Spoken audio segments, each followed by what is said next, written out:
Olá, bom dia pessoal. Vamos iniciar a nossa aula de língua portuguesa com a correção rápida da atividade da aula passada. Em seguida vamos para o estudo do verbo no modo indicativo. Tá? Então o texto foi lido na aula passada, ok? Vamos para a correção e comentários aqui sobre as questões. Então, número 1, no trecho pagar eu, tinha graça, devagar com a louça, não é inquebrável? E Dona Neném botou para quebrar, reduzindo a pedaços as últimas peças que restavam em exibição. Botar para quebrar significa agir de maneira decidida.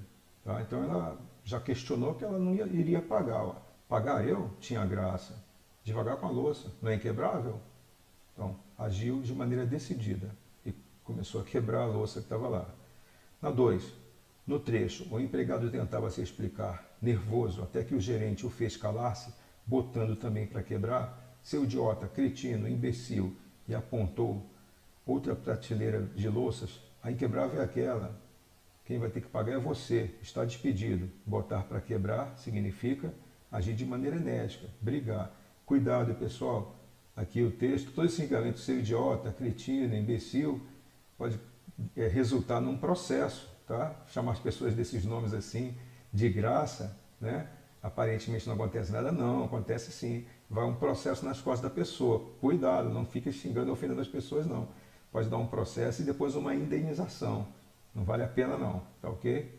Então, botar para quebrar significa agir de maneira enérgica, brigar. Ele poderia ter brigado, podia ter agido de maneira enérgica, mas sem ofender, ok? Tá 3. O que levou Dona Neném a tomar a decisão que dá início à narrativa? Bom, foi assistir um anúncio de TV. Foi o anúncio de TV que ela assistiu, o motivador da personagem desejar adquirir outros pratos aqui no caso, né? Então, esse foi o fator motivador da ação que do início da narrativa, ok? E aí se inicia o conflito, né? 4. O humor na crônica decorre de Dona Neném provar que os pratos quebravam, deixando cair no chão.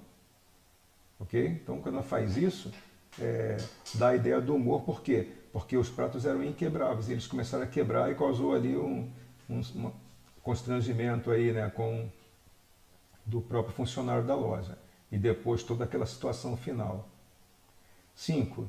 Pode-se concluir sobre sobre o anúncio dos pratos na TV que era uma propaganda enganosa, pois os pratos não eram inquebráveis, ok? Eles quebravam, certo? Isso estava bem fácil, né? Os que mandaram acertaram aí, quase todos. Vamos para a nossa segunda parte, né? Modo indicativo do verbo. O modo indicativo é usado para expressar uma ação real de um sujeito. Olha só o exemplo. José vende carros. Ação real, tá? Ou estabelecer uma ligação objetiva entre o ser e uma qualidade. José é muito inteligente, ó. É o verbo ser aqui, né? No presente no indicativo. Muito inteligente a qualidade aqui, ó. Estabelecendo um referente temporal no presente, no passado ou no futuro. O modo indicativo apresenta 6 tempos verbais, nas formas simples, né? O presente, eu compro carros usados. Pretérito imperfeito, eu comprava carros usados, é uma ação do passado, né, contínua. Pretérito perfeito, eu comprei carros usados, ação pontual no passado. Pretérito mais que perfeito, eu comprara carros usados. Futuro do presente, eu comprarei carros usados. E do pretérito, futuro do pretérito, eu compraria carros usados. Vamos ver cada um deles, né? Futuro do presente expressa principalmente uma ação que ocorre no exato momento em que se narra a ação. Pode expressar também um hábito, um costume. Nesse caso, pode não ocorrer no momento em que é conjugado. Pode expressar uma ideia de futuro também. Tá? Olha só, Mateus está em casa. Ocorre no momento em que é conjugado o verbo. Então está naquele momento ali. Mateus estuda muito. Não necessariamente ocorre no momento em que é conjugado. Pode ser um hábito do Mateus, estudar muito, né? Mateus vai passar de ano. Olha só, uma ideia de futuro. Então, vai passar de ano. O verbo está conjugado no presente, mas dá uma ideia de futuro. Ok? O pretérito perfeito. Ó. Pretérito significa passado, tá?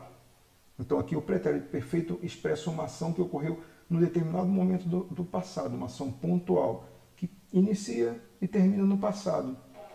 E liga o sujeito a uma qualidade pontual no passado. Vamos aos exemplos, né? Marcos ganhou o concurso de redação da escola. Ação pontual no passado. Ganhou, pronto. Marcos ficou contente com a vitória do seu time no final de semana. Ficou, está ligando Marcos a contente. Ok? É um verbo de ligação. Liga o sujeito a uma qualidade. O imperfeito, pessoal, é diferente do perfeito, obviamente. Expressa uma continuidade ou ação habitual no passado, ou liga o sujeito de modo contínuo a uma qualidade no passado. Pode indicar ainda uma ação que não tenha sido concluída no passado. Vamos aos exemplos. Lucas vendia carros usados. Olha só, vendia é uma ação contínua no passado. Lucas era um bom vendedor. Olha só, aqui uma qualidade de bom vendedor que ele tinha no passado, não era um momento pontual. Lucas aprendia matemática rapidamente, ó. Aprendia, ação contínua, não concluída. Ele provavelmente esteja aprendendo, talvez estivesse aprendendo, ou o que ele aprendeu permanece com ele, ok? Poderia ser conjugado dessa forma também. Mais que perfeita, é mais difícil o uso, expressa uma ação ou liga um sujeito a uma qualidade, verbos de ligação, que ocorreu antes de outra ação no passado. É utilizado também em exclamações. Exemplos. Eu não coloquei o exemplo aqui das exclamações, mas eu vou falar aqui, tá? O leite já transbordará da leiteira quando apaguei o fogo. Ó.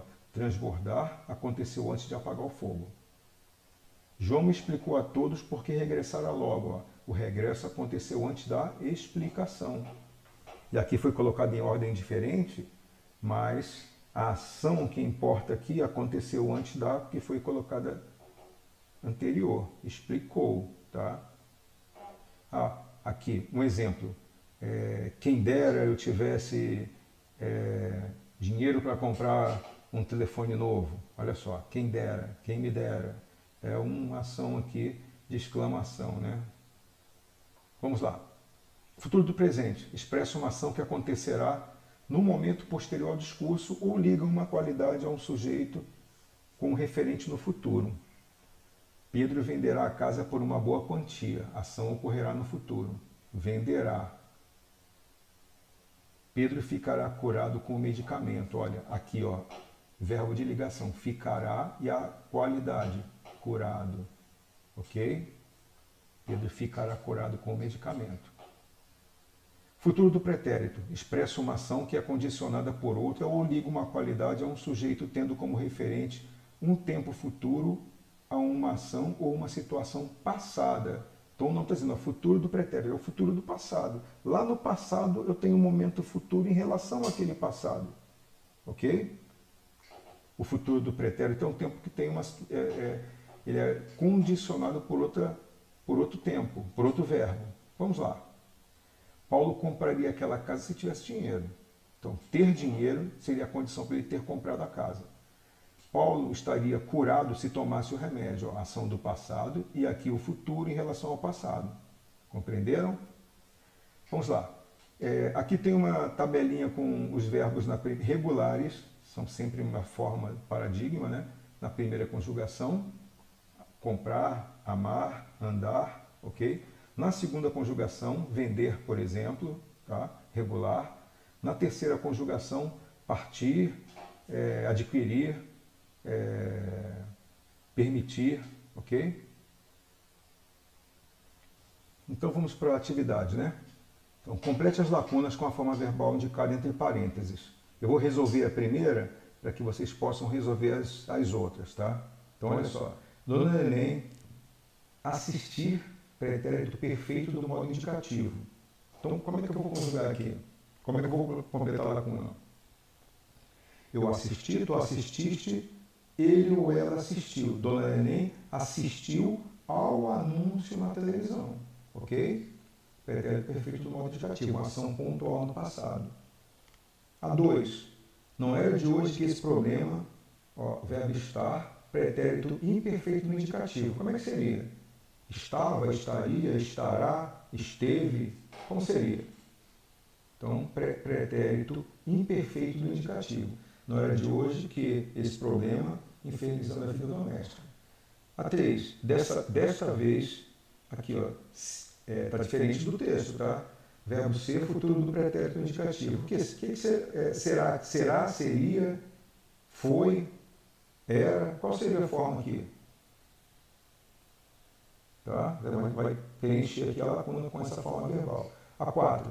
Alguém, futuro do presente indicativo. É o quê? Teve, tinha, terá, teria que pagar por isso. Você escolhe a forma que você julgar correta no presente do indicativo. Aí completa a lacuna. Se pudesse um empregado explicar, futuro do pretérito indicativo, seria o quê? Compraria, aliás, explicaria, explicava, explicou, explicará, explica a situação ao gerente. Você vai colocar o que você julgar correto aqui, ok? Então, pessoal, após identificar com o seu nome, turma e a data de hoje, envie apenas as respostas, ok? Aguardando então a participação de vocês.